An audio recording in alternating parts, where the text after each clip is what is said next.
Assalamualaikum warahmatullahi wabarakatuh. Ridho ilahi ta'ala wa khususan manijtama'na hahuna bisabab aba'ana wa ummahat wa jaddi wa jad bur minal muslimin wal muslimat wa khususan syawlahumul fatihah. A'udzubillahi minasyaitonirrajim. Bismillahirrahmanirrahim. Alhamdulillahirabbil alamin arrahmanirrahim maliki yaumiddin. Iyyaka na'budu wa iyyaka nasta'in ihdinas siratal mustaqim siratal ladzina an'amta 'alaihim ghairil maghdubi 'alaihim waladdallin. Bismillah, alhamdulillah, la haula wala quwwata illa billah. Asyhadu alla ilaha illallah wahdahu la syarikalah wa asyhadu anna sayyidana Muhammadan abduhu wa rasuluhu la nabiyya ba'dah. Allahumma ya muqallibal qulub tsabbit qulubana ala dinik. Allahumma iftah qulubana ka futuhil arifin wan nawwir qulubana bihidayatil yaqin.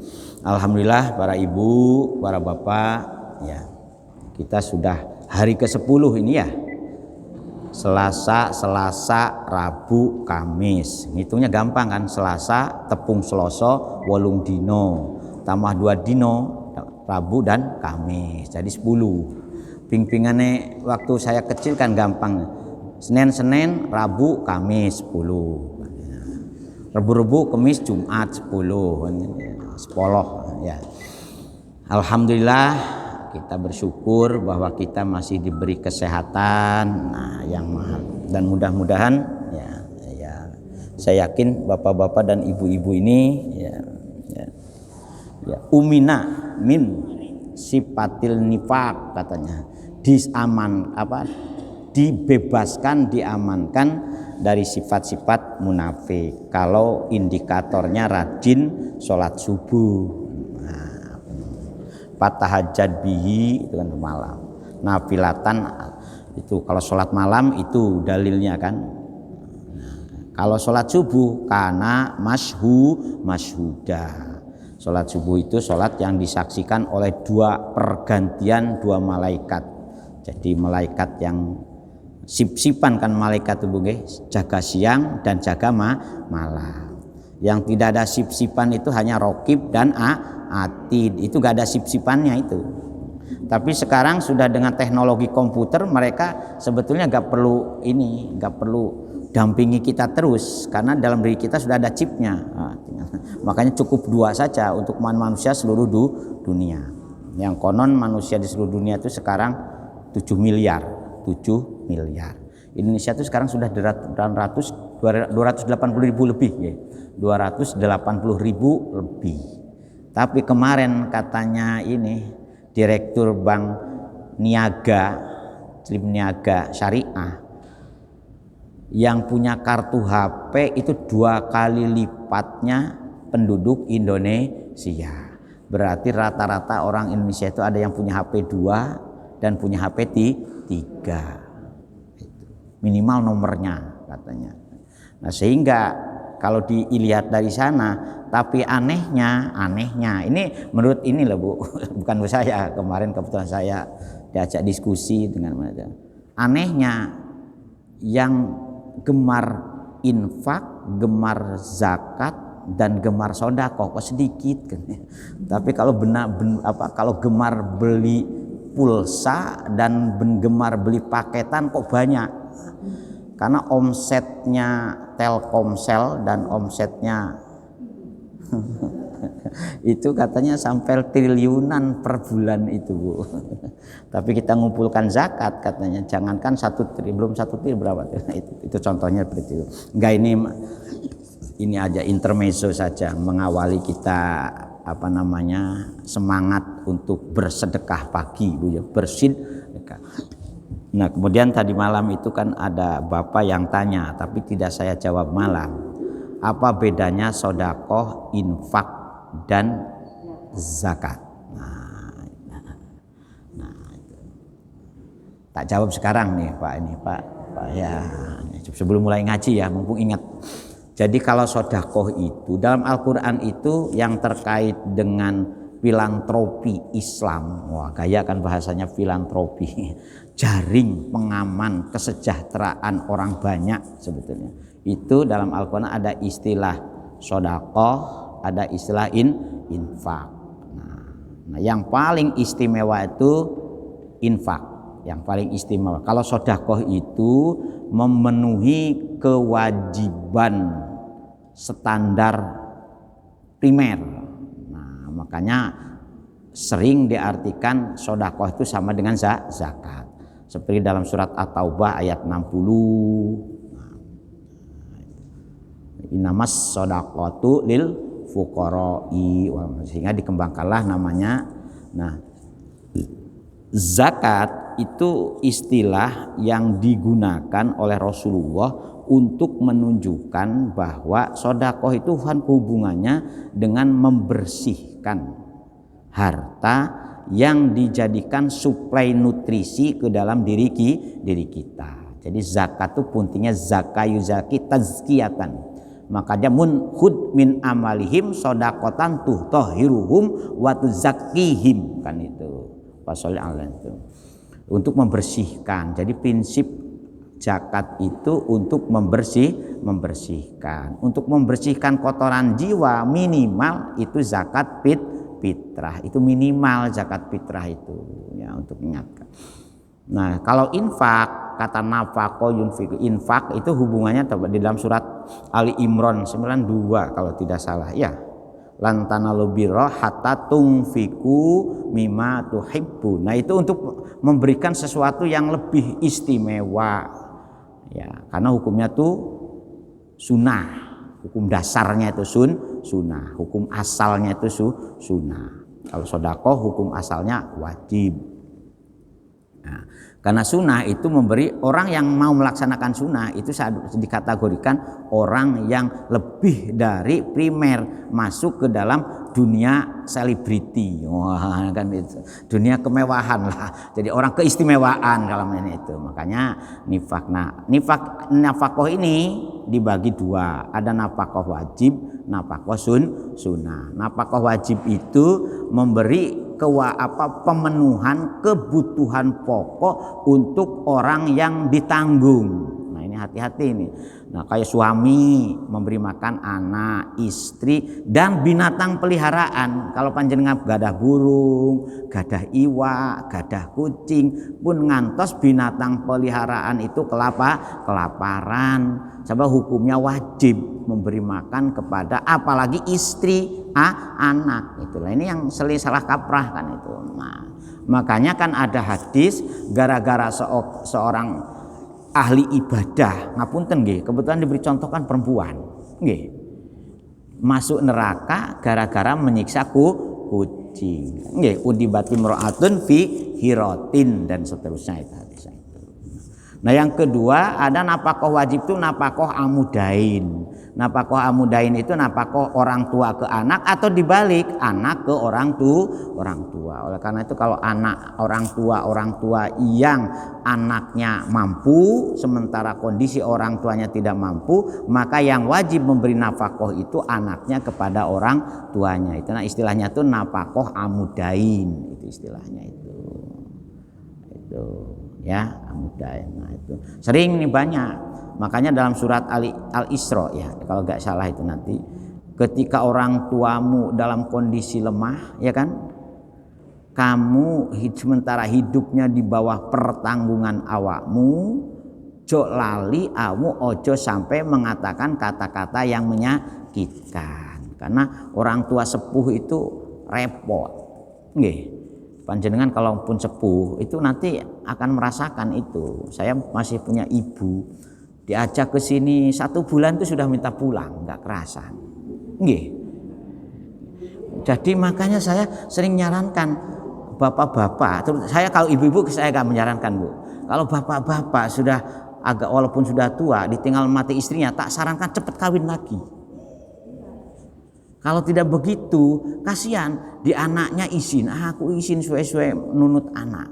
Sementara hidup di rumah sendirian kasihan, anak gak tego. Makanya nun sewu ketika almarhum abah mertua meninggal itu setelah habis mah itu anak-anaknya mencarikan istrinya. Nah, itu karena apa? Kasihan. Nah, kalau ibu-ibu saya menyarankan jangan cari suami lagi Bu kalau usianya sudah di atas 60 tahun. Nah, ini merupakan jimat bagi anak-anaknya. Sebab ngeladeni ibu, menghormati ibu sama jenengan itu ngalah-ngalahi kata Rasulullah, ngopeni para nabi dan ngopeni para kekasih Allah. Yaitu. Makanya dalam surat Al-Isra kan wala taqulahuma ufiw wala tanharhuma wa kullahuma kaulang karima. Itu.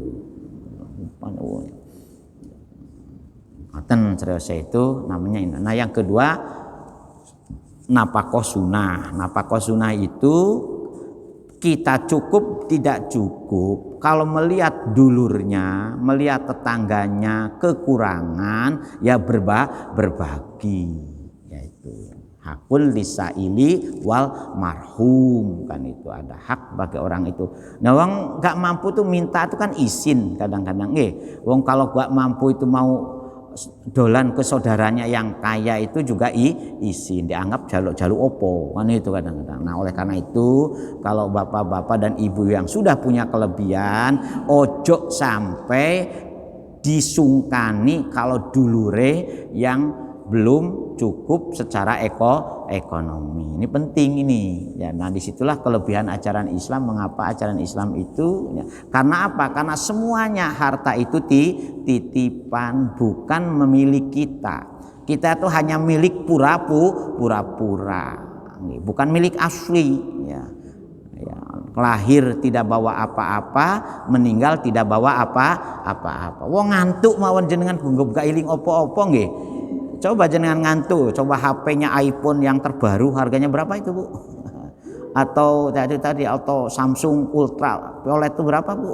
Nah, itu yang Galaxy Note-nya atau apa S berapa itu? Nah, coba jenengan ngantuk, mau pegang HP paling jatuh, teklu HP jatuh. Nah, nggih apa boten? Gelang, kalung, bengel di kaki. Ya ada bengel ya istilahnya ya. Behel atau bengel? Behel di gigi. Kalau behel kan di gigi. Ngantuk, itu kayak iling apa-apa, itu ngantuk. Napa malih tidur, apalagi mati. Sampai jenengan mati, cincin jenengan katut ke bawah kubur. Kuburan harus digali lagi. Nggih. Digali lagi Bu. Jenengan lupa cincinnya itu lupa. Walaupun cincinnya min hadidin dari besi, bukan dari emas, dari besi, harus digali lagi. Wajib digali lagi. Nah, itu makanya sekarang ini alhamdulillah literasi katanya Buya Hamka itu kan begini. Harta dimakan hanya jadi kotoran, harta ditinggalkan hanya rebutan ahli waris, tetapi harta yang disodakohkan akan menjadi sarana selamat sampai anak cucu. Makanya kalau panjenengan mau, nah yang paling istimewa ya bukan karena saya ketua badan wakaf, sepakat para ulama itu wakaf. Sodakoh yang paling istimewa itu wakaf. Karena apa? Rasulullah menjamin idza matabnu adama in qata amaluhu ila min salasin sodakotin jariyatin au ilmin yuntafa'u bihi wa waladin solihin yad'u lahu. Monggo kan itu. Dan ya kemarin itu kan terinspirasi, ada cerita begini. Di Sumatera itu ada orang yang kakeknya itu mewakafkan sampai 5 hektar lebih ya, itu karena kepingin hartanya itu bermana. Kakeknya sudah menasihati, kalau aku wakaf podok sama dengan mewarisi pahala, bukan mewarisi tukaran. Kalau panjenengan mewarisi harta pasti ada, kalau anaknya lebih dari satu tuh anu sing meri. Jangankan kalangan biasa, kalangan yang tiap hari ngaji kaya ngeten iki. Kalau urusan harta berbalik matanya itu ya.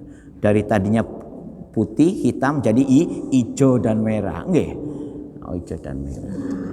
Hijau nggih. Nah, Artinya makanya perlu kita ini literasi, nak. Kalau ibu nanti punya harta 1 miliar, hak waris itu semuanya untuk anak-anakmu, tetapi oleh ibu mumpung masih ada, ibu kepingin ngewarisi sebagian dari 1 miliar itu untuk pahala yang berkelanjut untuk anak cucu terus.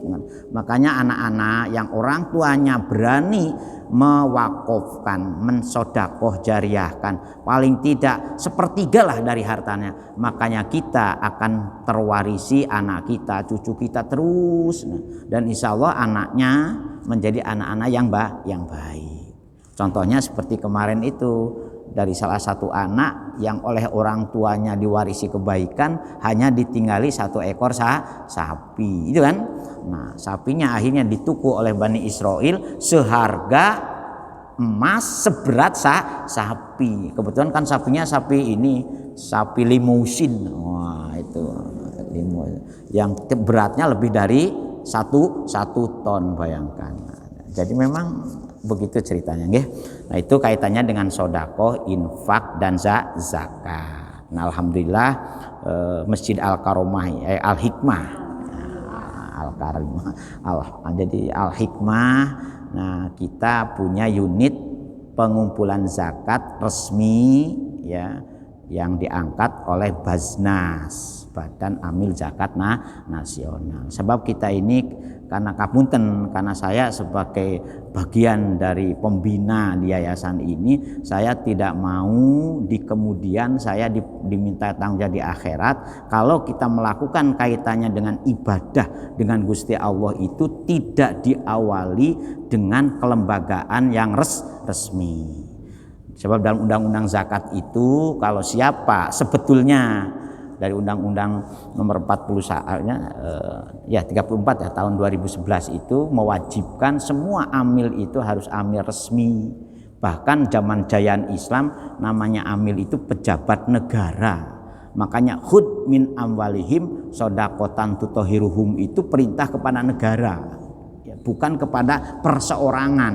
Nah, oleh karena itu zaman Abu Bakar ketika ada orang-orang yang enggan membayar zakat langsung diperangi.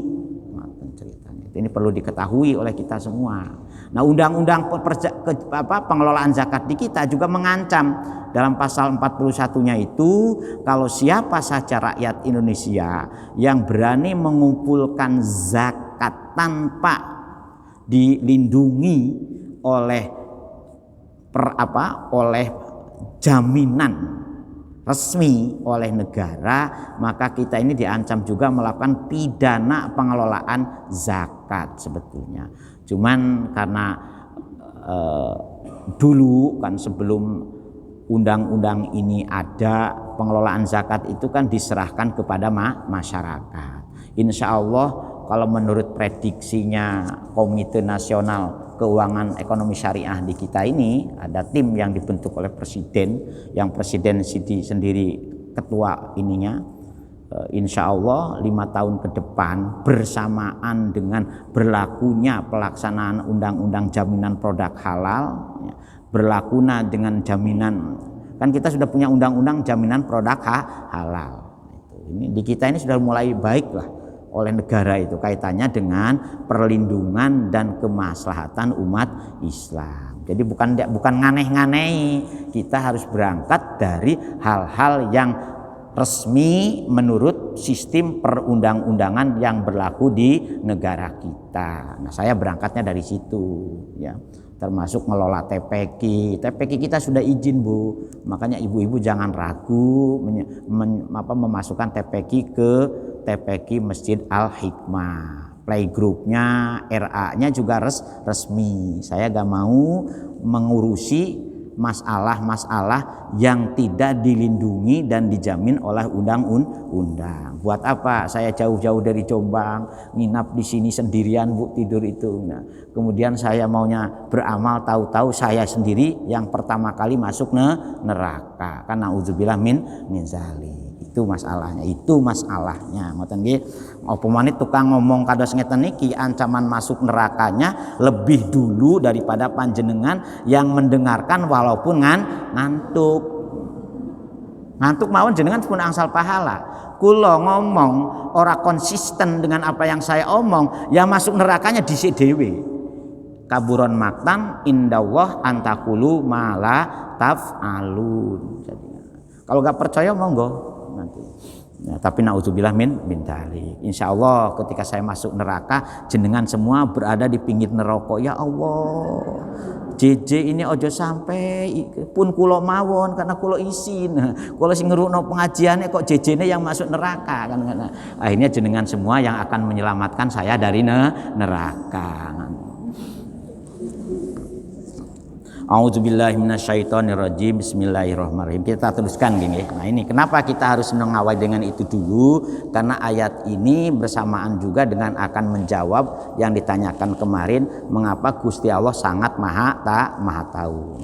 A'udzubillahi minasyaitonirrajim. Bismillahirrahmanirrahim. Awala ya'lamuna annallaha ya'lamu ma yusirruna wa ma yu'linun. Awala ya'lamuna. Kemarin saya memulai dari apatop mauna. Ono toh awakmu cik kepicut. Berharap kalau orang-orang yang sudah mempunyai keyakinan akan beralih agama seperti awakmu kan ngoten apatat mauna kan itu. Ono toh awakmu cik kepingin. Nah, Gusti Allah itu maha pirsa dengan kerentek seperti itu. Awala ya'lamuna. Ini juga semacam persemon. Ngertos persemon nggih? Apa Bu bahasa Indonesia persemon itu? Apa? Sindiran. Ini sindiran Gusti Allah. Makanya sebetulnya maos Al-Qur'an Bu, kalau panjenengan ngertos, itu kalau gak nangis itu salah. Coba kalau gak percaya. Karena kita ini oleh Gusti Allah diajak ngomong awala ya'lamun ono to awamu orang ngerti. Awamu atau awamu itu ora apa tidak tahu ya. Nah, ya'lamunnya situ fa'ilnya siapa? Yaitu farikun minhum ayat sebelumnya, yaitu setengahnya saking ahbaruhum kan gitu nggih. Yaitu para pembesarnya orang-orang Yahudi ya, atau istilahnya tokoh-tokoh agamanya orang Yahudi. Apakah tokoh-tokoh agamanya orang Yahudi tidak tahu bahwasanya annallaha satune utawi Gusti Allah, anna itu sesungguhnya pakai li taukidnya, anna setahune utawi Gusti Allah iku ya'lamu nginawaru sapa sinten Gusti Allah nginawalu marang nopo mawon. Nah, ma itu istifham yang masih bersifat umum. Apa saja yusiruna segala sesuatu sing disembunyikan oleh siapa? Oleh orang-orang Yahudi, tokoh-tokoh agama Yahudi di awal ayat kemarin. Wa ma yu'linun lan ing napa mawon, ada ingnya Pak. Karena ini kenapa dia ada ingnya? Karena ini maf'ul. Maf'ul dari mana? Maf'ul dari ya'lamu kan itu. Fa'ilnya Gusti Allah, objeknya ma ing napa mawon yu'linuna kang den tampakaken. Jadi ayat yu'linun artinya yudhirun. Sedangkan yusiruna makanya istilah sir itu rahasia. Jadi rahasia itu dari bahasa Arab Bu. Jangan dianggap bahasa Indonesia asal usul kata sir itu. Ya. Kalau bahasa Jawa sir itu seneng nggih. Sir podo sire, tir podo podo irenge. Nah, kalau ini paham ibu-ibu. Tir podo irenge karena dulu itu ada tir itu kan salah satu cat untuk ngecat kayu, iya kan? Asal usul kan ngecat kayu supaya tidak dimakan raya. Nggih leres. Nah kan yang ahli bangunan. Tir podo irenge, sir podo senenge kan itu. Ya Allah, ngono ae. Wa minhum nah itu yu'linun. Apakah ini nyemoni Gusti Allah? Sajane. Apa mereka itu tidak tahu kalau Gusti Allah itu maha mengetahui apapun yang disembunyikan. Nah, mengapa apapun yang disembunyikan? Ini penjelasannya kan kemarin yuharrifuna kalam Allah. Kalau mereka mengganti ayat-ayat Allah Subhanahu wa taala. Ini ayat penjelasan lebih konkretnya ayat setelah ini ya.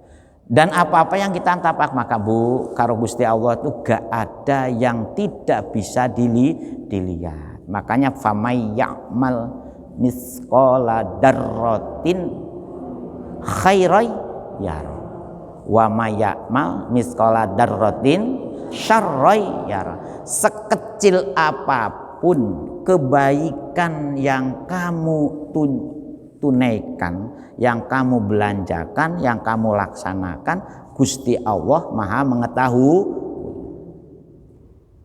Dan sekecil apapun kejelekan yang kita lakukan, Gusti Allah Maha pirsa. Loh Ustadz, karena sekecil apapun berarti kalau masukkan umplung ya 1, 500, 2.000 sudah lungset lagi ya kok pun ngoten Bu pikirane nggih. Kan wa may ya'mal misqala dzarratin, sekecil apapun ya 2.000 ae lah, enggak boleh begitu. Kok pengin selamat di akhirat 2.000. Wong kencing mawon saiki 2.000. Nggih, itu kencing. 1 kali kencing.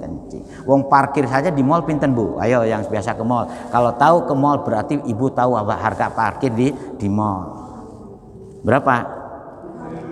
Oh, enggak ada Pak mall di Surabaya 3.000 sekarang ini. Ayo, taruhan. Kalau palet?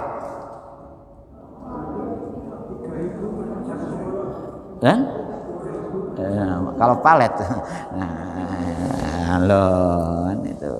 Apalagi sekarang ini parkir itu sudah di portal, tidak lagi menggunakan konvensional, kartu ATM atau kartu tol, iya Bu, ya, atau kartu e-money, nggih.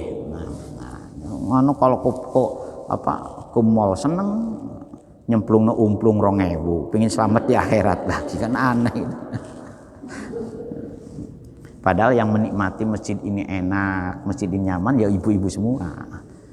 Jariah ibu akan terus mengalir sebanyak orang yang sholat di masjid ini, walaupun 2.000, tapi 2.000 kebagian upile atau sini nggak apa-apa. Wa minhum lan iku setengah saking Yahudi Ummiyun orang-orang awam, orang-orang nggak pate ngerti. Makanya sebetulnya Bu, kalau berbicara struktur masyarakat ideal hanya ada di kalangan umat Islam. Wajib bersyukur. Jenengan kiyaine diancam masuk neraka lebih dulu daripada santrine. Egalitarian, makanya Islam itu agama yang paling toleran dan paling egaliter. Egaliter dan soliter, artinya agama yang tidak membeda-bedakan satu suku, satu jenis, satu kelompok dengan kelompok yang lain. Jadi dalam Islam ini tidak ada strata sosial berdasarkan pertimbangan duniawi. Ya, itu hebat. Coba kalau jenengan agama Buddha atau agama Hindu, ya, bukan agama Buddha, Bu, agama Buddha. Di sana ada kasta. Ada berapa kasta? Ada 4. Kasta Brahmana tidak mungkin akan punya status dengan kasta Sudra. Dalam agama Yahudi Nasrani juga gitu. Kelompok elit keagamaannya tidak bisa disamakan dengan rakyat atau domba-dombanya. Bayangkan rakyatnya aja dianggap domba, nggih. Ini gitu. Ada nggak Islam panjenengan diangkatan domba? Aku itu domba kan? Nggak ada. Sama. Wong Rasulullah sendiri mengatakan ana ini basyarun mislukum yuha ilai. Wong aku manusia biasa seperti awakmu kabeh. Makanya ketika Rasul keliru pun oleh Gusti Allah ditegur. Walaupun maksum, walaupun istimewa, 5 litakuluna ma la taf'alun itu kepada Rasul itu. Begitu juga ayat yang bukan illa ayasha walatakullana li syai'in inni fa'ilun zalika ghada illa ayasha Allah. Itu teguran kepada Rasul. Ya. Abasa watawa wa ta'ala. Anja'ahul a'ma. Mengapa kadang ada orang buta datang ke awakmu, kamu kok berpaling? Gitu. Makanya hati-hati Bu nggih, kita ini harus, makanya kan di sinilah semua peneliti barat. Wah, ini rada keren sedikit lah, menceritakan dengan kesetaraan sosial itu hanya ada dari ajaran Islam. Maka muncullah pemberontakan di barat yang diawali dengan di Inggris itu ya, berikutnya revolusi Prancis. Nah, itu berkat mereka sehingga muncul istilah sekuler. Nah, ini bapak-bapak jangan ini sekuler, bukan sekuler sepupunya di leler. Sekuler itu orang yang anti terhadap penyatuan agama dengan sistem kehidupan sosial. Itu diawali dengan apa? Dengan adanya kelas sosial itu. Karena apa? Karena ini gambarnya seperti ini. Wa minhum ummiyuna la ya'lamunal kitaba illa lakin amannya itu. Wa minhum lan iku setengah saking wong awame ya, wong Yahudi ay ummiyuna tegese wong awame wong Yahudi iku layak lamuna ora padha weruh sapa si ummiyun. Nah, ora eruh maring nopo alkitaba maring isinya kitab Taurat. Ada enggak sekarang ini? Oh, kalau gitu Quran tuh hanya untuk nabi. Oh, Al-Quran itu hanya untuk kiainya saja. Tidak, Al-Quran ini disamakan. Siapapun yang ngaku Islam, yo Al-Qurannya podo. Nah, sedangkan kitab Taurat, oh tidak, hanya untuk, makanya mun sewu antara pengembala dengan domba-dombanya itu beda kan. Kalau kita tidak, saya salah melaksanakan Al-Quran yang kita pelajari bersama ini dengan jenengan itu podo, bahkan dosa dan siksa lebih berat saya daripada jenengan. Kalau orang-orang non muslim menganggap orang yang ngerti kitab itu sudah dianggap dewa ya, makanya semuanya ya itu. Nah, kalau kita kan enggak ya itu ya. La ya'lamuna ora padha weruh sapa si ummiyuna alkitaba tegese at-taurata tegese ing kitab illa amaniya ya, kecuali hanya sedikit sekali ya. Nah, ketidaktahuan mereka sehingga wa inhum, nah itu illa yadunun, sehingga kebanyakan dari orang-orang yang kitab sucinya Taurat itu hanya sedikit sekali mereka yang tahu. Yang kebanyakan akhirnya menduga-duga. Kalau kita tidak, nah dengan kita ngaji seperti ini supaya kita tuh sama, jenengan ngertose sama, kula yang ngertose sama. Makanya kalau masih keliru, ya monggo saling mengingatkan. Pun ngantos saya dibiarkan keliru, terjelungup. Nah itu nah enaknya orang Islam tuh di situ. Nah, ilayadunun hanya menduga-duga saja. Oh, posisi isinya Al-Qur'an itu. Oh, nah kalau kita enggak blokosuto. Nah, termasuk PR kemarin. Ayo siapa sudah bisa jawab? Nah, berapa? 3.000, 6.000, bukan 7.000. Enggak sampai 7.000, 6.236.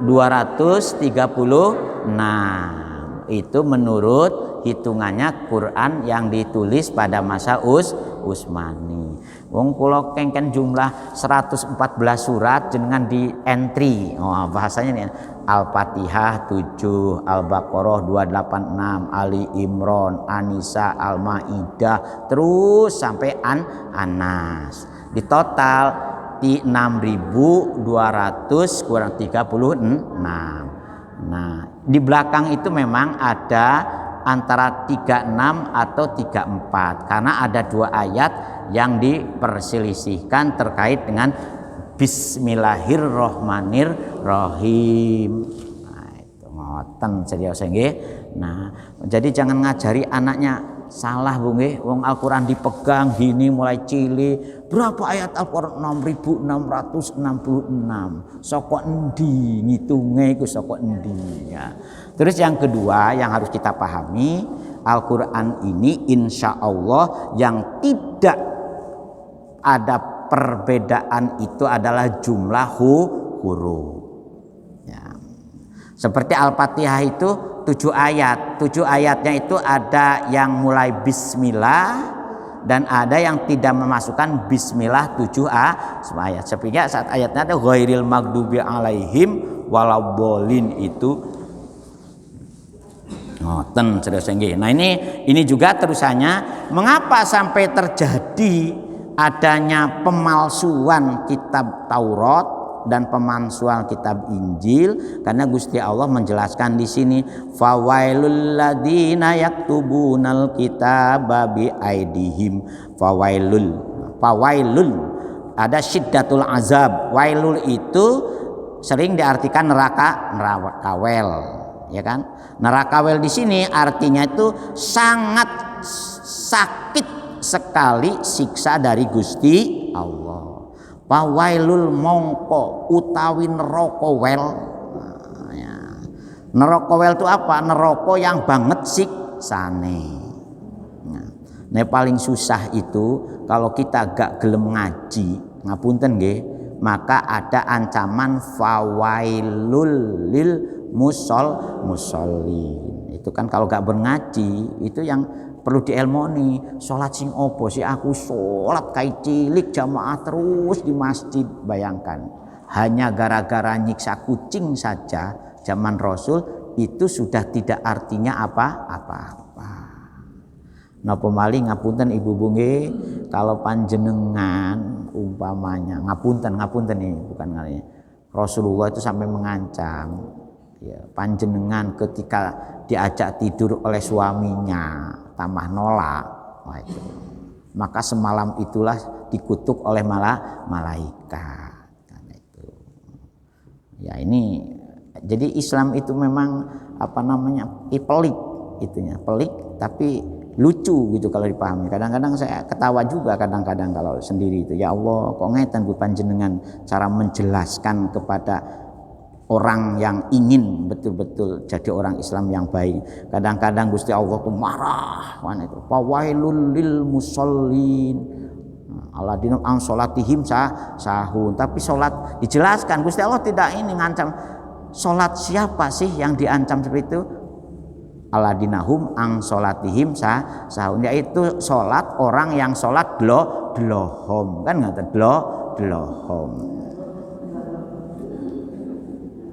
Ngowoh ya itu makanya pentingnya ngaji itu di situ Bu. Makanya mari kita niati nuntut ilmu itu supaya ketika ada keliru sedikit oleh Gusti Allah insya Allah dimampu ya. Fawailul mongko siksa ingkang abot. Neraka wel itu diartikan siddatu azabin, tegese siksa ingkang abot kangge sinten. Nah, kangge sopo? Untuk siapa? Lilladina yaktubunya itu kedhe wong-wong di sini. Siapa yang dimaksud aladina wong-wong di sini adalah orang-orang ahli kitab yang merubah kitab asli menjadi KW kan itu. Yaktubuna kang padha nulis sapa si aladina nulis alkitaba ing kitab suci seolah-olah kitab suci tetapi ditulis bi aidihim dengan kemampuan mereka. Summa yaquluna nuli padha ngucap sapa si aladina yaktubunal kitaba bi aidihim. Nah itu ngucap napa? Haza min indillahi, seolah-olah ini loh kitab suci saking Gusti Allah. Untuk apa mereka berbuat seperti itu?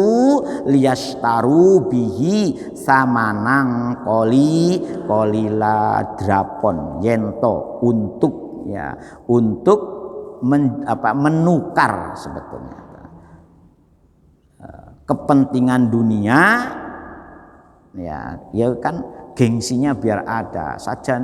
Sebetulnya apa sedikit sebetulnya yang dirubah itu, tidak semuanya, tidak. Yang dirubah itu terkait dengan sifat-sifat Nabi Muhammad ya. Wahum al yahudu ghairu ya itu. Ghayyaru padha ngrubah sapa si Yahudi sifatan nabiyyi ing sifate Kangjeng Nabi Muhammad bit Taurati wa ayatar rajmi. Hanya dua sebetulnya yang dirubah itu. Satu sifat-sifat Nabi Muhammad, yang kedua ayat rajam. Napa rajam itu, Pak?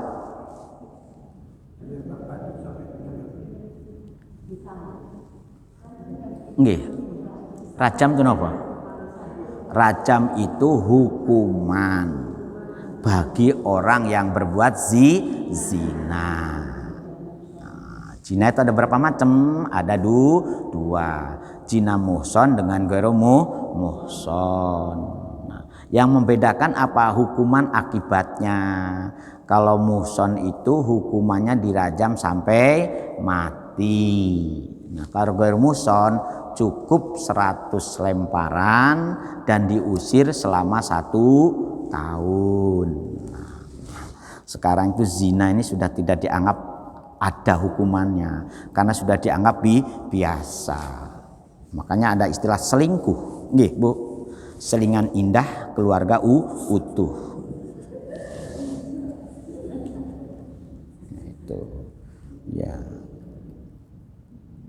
Turni, turu kono, turu kini. Zaman sekarang tuh anak-anak pinter-pinter bapak-bapak ini sebenarnya. Insya Allah bukan pelaku, kamu jangan khawatir. Dijamin ya. Sebab kita ini harus punya, jangankan melakukan, punya pikiran aja gak boleh katanya ulama tasawuf. Makanya puasa, panjenengan ngapunten ini gak nakut-nakuti. Puasa bayangno bapak-bapak, bolongan itu kira-kira kaya apa. Nah, ceritanya kados ngoten, wa ayatul rajmi, rajam. Dirajam tuh dilempari batu. Nah. Fawailun dan neraka wel malih mima kade wong katabat kang nulis ya kang nulis aidihim ya ay muhtalaki yaitu wawailun lahum mima yaksibun wawailun lan siksa ingkang pedih atau neraka wel lahum kedesi aladina. Nah itu tadi aladin di atas Bu, kembalinya itu aladinnya apa? Aladina yang yaktubunal kitaba biaidihim, himnya ke sana semua itu kembalinya itu mima. Karena apa? Karena akibat dari apa yang mereka lakukan seperti itu, maka mereka akan mendapatkan situ yang pedih. Disitulah beratnya Bu. Makanya Rasulullah juga mengancam man fassarol Qur'ana biro'ihi falyatabawa maq'adahu minana. Makanya kalau memahami Al-Qur'an jok sampai diangen-angen dewe. Karena apa? Karena Rasul sudah sempurna menjelaskan kepada kita dengan penjelasan hadis-hadisnya. Nah kebetulan tafsir Jalalain ini hanya diambil cuplikan-cuplikan ringkesnya. Tapi kalau di tafsir-tafsir yang seperti Ibnu Jarir, di Ibnu Katsir itu lengkap hadisnya. Seperti sih mengapa Alkitab diartikan Taurat kan hadisnya ini an ini kan ngoten terus sih. Wa qalu lan tamassanan naru illa ayamam ma'dudah. Kemudian mereka ngeles lagi. Enggak apa-apa diancam neraka wel. Wong neraka wel tidak untuk kami kok katanya. Tidak untuk tidak mungkin kami ini disentuh oleh api neraka. Ngalah apa? Nangtang, cinang nyenangtang. Makanya dalam beragama itu Bu, pun nangtang biasa-biasa mawon nggih. Nah, insyaallah kita lanjutkan minggu yang akan datang. Barangkali ada yang ini lagi gitu Pak ya. Jadi kemarin menjelaskan mengapa kita ini sangat diketahui oleh Gusti Allah, makanya ngapunten nggih. Mengapa kita ini kalau ada masalah sumpek nopo-nopo kata Rasulullah perbanyak sajalah macalah haula wala quwata illa billahil aliyil adzim. Kalau punya kesusahan apa maos mawon niku sing kathah Bu, kersaning Gusti Allah sing maha kuwasa. La haula ora ana daya sumingkir saking durhaka kan, wala quwata lan ora ana saged ibadah kan ngoten arti lengkapnya itu. Illa billahi angin kejaba ya, kalih Gusti Allah. al aliyyi kamaluhu sapa Gusti Allah, al azimi tur maha maha. Jadi kekuatan kita ini, mohon maaf Pak nggih, kita ini kalau di elmoni saestu owah usik kita ini kalau tidak dibarengi oleh Gusti Allah gak iso apa-apa. Owah usi, gerak gerik geruk kita ini kalau tidak disertai oleh Gusti Allah tidak bisa apa-apa kan. Cuman kadang-kadang Gusti Allah ditiadakan, sing muncul akunya. Itulah yang paling berat syirik itu kan di situ. Makanya at-takaburu syirkun min syirkil akbar katanya para ulama tasawuf itu. Jadi at-takabur, sifat melupakan kekuatan Gusti Allah itu sebagai awal syirik dari syirik-syirik yang lain. Makanya unen-unennya itu apa? Siapa yang tahu kira-kira? Nah, dari unen-unen tasawuf itu wujuduka dan bun kabirun. Sajane jelek-jeleknya awakmu itu awal kamu berbuat dosa sebetulnya kalau dielmoni dari la haula wala quwata illa billahil aliyil adim. Kalau tidak disandarkan pada Gusti Allah, sudahlah, percaya aja, salat yang tidak disandarkan pada Gusti Allah, salat yang masih diancam neraka. Makanya ayat setelahnya, coba panjenengan kita ini ayat setelah ara'aitalladzi yukadzibu biddin, terus inna a'tainaka al-kausar pasolli, ya kan? Saya akan menganugerahkan al-kausar. Al-kausar itu ditafsir telaga yang putih, rasanya lebih seger dari susu. Wah, itu karena bapak-bapak senangnya susu. Susu itu kan puncak bapak-bapak.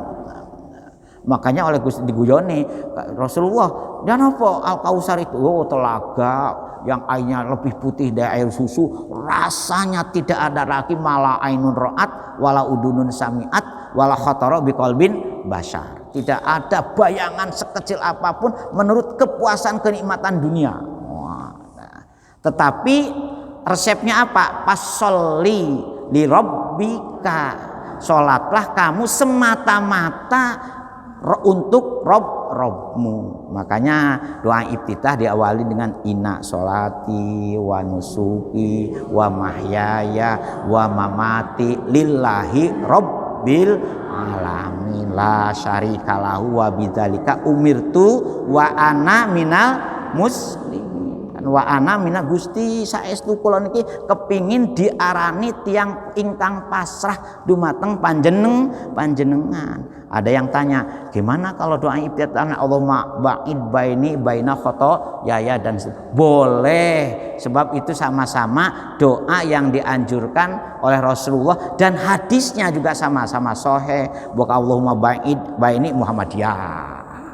Allah kan itu kan sepertinya itu sekarang kalau enggak wong durung ana Muhammadiyah, doa itu sudah dibaca oleh para umat Islam terdahulu. Muhammadiyah baru lahir 19 berapa ya kan?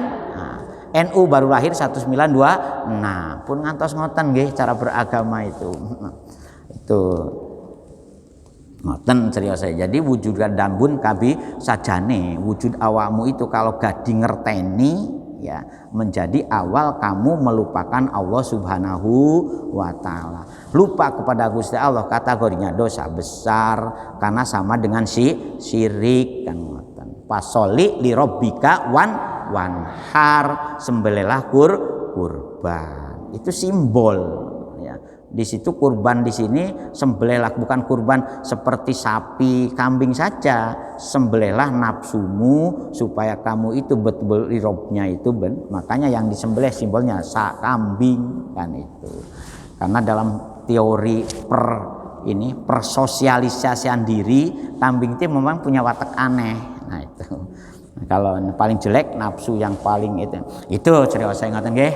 Nah, kalau tidak ada, kula sekali lagi saya mohon maaf yang sebesar-besarnya di hari yang ke-10 awal Ramadan ini. Mudah-mudahan ini akhir daripada awal rahmah. Mudah-mudahan yang rajin-rajin ini berarti wallahi warahmatuhu la tabatumu syaiton. Kalau tidak karena fadl dan rahmat Allah, memang manusia itu kepinginnya melok setan. Karena melok setan tuh enak, zina gak dilarang, minuman keras gak dilarang, ya kan?